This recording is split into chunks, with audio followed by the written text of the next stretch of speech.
the Ultimate Builder Custom Bike Show in Dallas, Texas. We're with Lobo.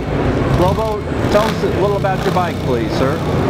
Well, we got an 05 Road King that started out black and stock sucked, so we kind of went through and redid our stuff. I'm a old school lowrider guy, and I didn't really like a stock black Harley, so we came up with a lowrider style for a bike. You know, back in the day, this was kind of the thing that was cool, and now everybody's doing it, and apparently we're onto something good. Let's talk about the front end of the bike, please. Well, the front end of the bike, we've got some Ride Right wheels on there.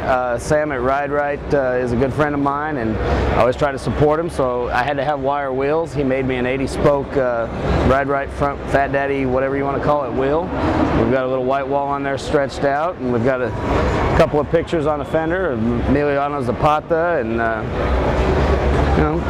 chrome front end. There's really not much to the front end. It's pretty stock. All right, let's talk a little about the tank, please.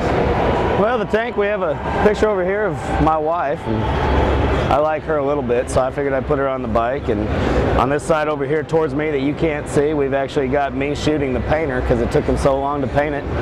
And that's kind of our sense of humor, and we like to murder each other on the bike. So we've got a couple pictures on there. What about the seat? Well, my buddy Victor decided that he wanted to start leather tooling, and he asked if he could do something really cool for the bike. He really kind of surprised me. I didn't know he was going to be that good, and we've got an Aztec warrior on top of a pyramid. We've got the name of the bike across the back, and I love the tooled leather and stuff. I think it's a great look for the bike. Well, let's go to the back of the bike now. Well, the back of the bike, we stretched the bags, and we wound up actually cutting up two fenders and making a stretch fender for the back of it. It really didn't look good with normal pipes or, you know, some of the things people do, so I wanted a longer pipe, so I got the very longest fishtails that I could possibly get. Again, underneath all this, we have another Ride Right wheel. This one's only a 50-spoke because of the size of it. We've got a Legend air ride system on it, so it can go up and down. You can't have a lowrider that can't lay out on the ground, and it's this is actually my daily rider bike, so I'd really it's more built for go than show. I'm not a builder. I don't associate with any builders, and I just had a vision in my head, and I just wanted to see what would happen, and I built it. How long did it take to do the paint? What were the paint was 6 weeks, all day, every day, after we got done with the body work.